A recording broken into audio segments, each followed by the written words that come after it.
శుక్లాం భరధరం విష్ణుం శశివర్ణం చతుర్భుజం ప్రసన్నవదనం ధ్యాయేత్ సర్వవిఘ్నోపశాంతయే. కార్తీక పురాణం 10వ అధ్యాయం. అజామీలుని పూర్వజన్మ వృత్తాంతము. జనకుడు వశిష్ఠుల వారిని కాంచి, మునిశ్రేష్ఠ, ఈ అజామీలుడు ఎవరు? వారి పూర్వజన్మం ఎటువంటిది? పూర్వజన్మంబున ఎట్టి పాపములు చేసి ఉండెను? ఇప్పుడీ విష్ణుదూతలు వైకుంఠమునకు తీసుకొని పోయిన తర్వాత ఏమి జరిగెను? వివరించవలసిందిగా ప్రార్థించెను. అంత ఆ మునిశ్రేష్ఠుడు జనక మహారాజుని కాంచి ఇట్లు పలికెను.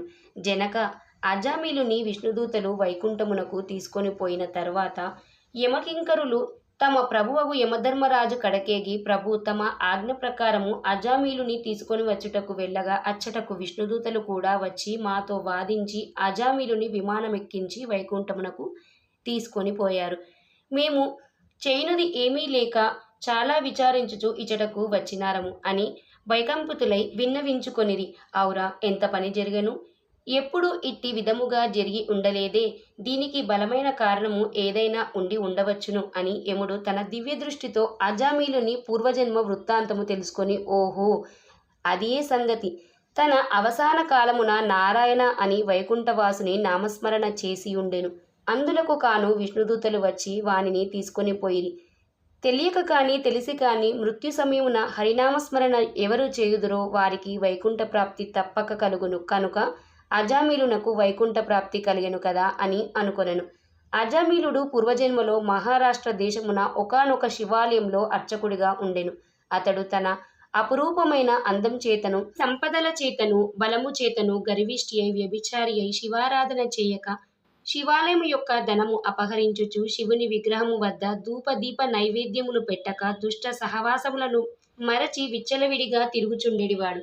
ఒక్కొక్కప్పుడు శివాలయంలో పరమేశ్వరునికెదురుగా పాదములుంచి పరుండెడివాడు. అతనికి ఒక బీద బ్రాహ్మణ స్త్రీతో రహస్య సంబంధం ఉండేది. ఆమె కూడా అందమైన దగుటచే చేయునది ఏమీ లేక ఆమె భర్త చూడనటుల నుండి భిక్షాటకై ఊరూరా తిరుగుచూ ఏదో వేళకు ఇంటికి వచ్చి కాలం గడుపుచుండెడివాడు. ఒకనాడు పొరుగురికి వెళ్ళి యాచన చేసి పెద్ద మూటలో బియ్యం కూరలు నెత్తిన పెట్టుకొని వచ్చి అలసిపోయి, నాకు ఈరోజు ఆకలి మిక్కుటముగా ఉన్నది, త్వరగా వంట చేసి పెట్టుము అని భార్యతో అనెను. అందులకామె చీదరించుకొనుచు నిర్లక్ష్యముతో కాళ్ళు కడుగుకొనుటకు నీళ్లు కూడా ఇయ్యక అతని వంక కన్నెత్తైనను చూడక విటులనపై మనస్సు గలదై మగని తూలనాడుట వలన భర్తకు కోపము వచ్చి మూలనున్న కర్రతో బాధెను. అంత ఆమె భర్త చేతి నుండి కర్ర లాగుకొని భర్తను రెండింతలు కొట్టి బయటకు త్రోసి తలుపులు మూసివేశను. అతడు చేయునది ఏమీ లేక భార్యపై విసుగు జనించుట వలన ఇక ఇంటి ముఖము పట్టరాదని తలపోసి దేశాటనకు వెడలిపోయెను. భర్త ఇంటి నుండి వెడలిపోయినది కదా అని సంతోషించి ఆమె ఆ రాత్రి బాగా ముస్తాబై వీధి అరుగుపై కూర్చుండి ఉండగా ఒక చాకలివాడు ఆ దారిన పోవుచుండెను. అతనిని పిలిచి, ఓయి, నీవి రాత్రి నతి క్రీడ సలుపుటకు రమ్మని కోరెను. అంతటి ఆ చాకలి తల్లి, నీవు బ్రాహ్మణ పడతివి, నేను నీచకులస్తుడను, చాకలివాడిని, మీరీ విధముగా పిలుచుట యుక్తము కాదు, నేనెట్టి పాపము పని చేయజాలను అని బుద్ధి చెప్పి వెడలిపోయెను. ఆమె ఆ చాకలివాణి అమాయకత్వమునకు లోలోన నవ్వుకొని అచ్చట నుండి బయలుదేరి ఆ గ్రామ శివార్చకుడి కాడకేగి తన కామవాంఛ తీర్చమని పరిపరి విధముల బ్రతిమాలి ఆ రాత్రంతయు అతనితో గడిపి ఉదయమున ఇంటికి వచ్చి, అయ్యో, నేనెంతటి పాపమును ఒడిగట్టి తిని అగ్నిసాక్షిగా పెండ్లాడిన భర్తను ఇంటి నుండి వెడలగొట్టి క్షణికమైన కామవాంఛకు లోనై మహాపరాధము చేసి తిని అని పశ్చాత్తాపమంది ఒక కూలివాణిని పిలిపించి కొంత ధనమిచ్చి తన భర్తను వెదికి తీసుకురావలసినదిగా పంపెను.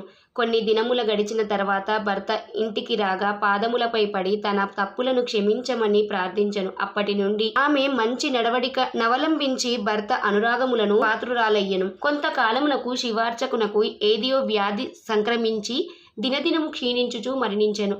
అతడు రౌరవాది నరక కూపములబడి నానా బాధలు పొంది మరల నరజన్మమెత్తి సత్యవ్రతుడను బ్రాహ్మణోత్తమునకు కుమారుడై కార్తీక మాసమున నదీ స్నానమున చేసి దేవతా దర్శనము చేసి ఉండుట వలన నేడు జన్మముల పాపములు నశించుట చేత అజామిలుడై పుట్టెను. ఇప్పటికీ తన అవసాన కాలమున నారాయణ అని శ్రీహరిని స్మరించుట వలన వైకుంఠమునకు పోయి బ్రాహ్మణుడు భార్యయగు ఆ కామిని కూడా రోగగ్రస్తురాలై చనిపోయెను. అనేక యమయాతనలు అనుభవించి ఒక మాలవాని ఇంట జన్మించెను. ఆ మాలవాడు ఆ పిల్ల జన్మరాశి చూపించగా తండ్రి గండమున పుట్టినదని జ్యోతిష్కుడు చెప్పాడు. మాలవాడ శిశువుని బాలికని తీసుకొని పోయి అడవియందు వదిలిపెట్టెను. అంతలో ఒక విప్రుడు ఆ దారిన పోవుచు పిల్ల ఏడుపు విని జాలి కలిగి తీసుకొని పోయి తన ఇంట దాసికిచ్చి పోషించమనెను. ఆ బాలికనే అజామిలుడు ప్రేమించెను.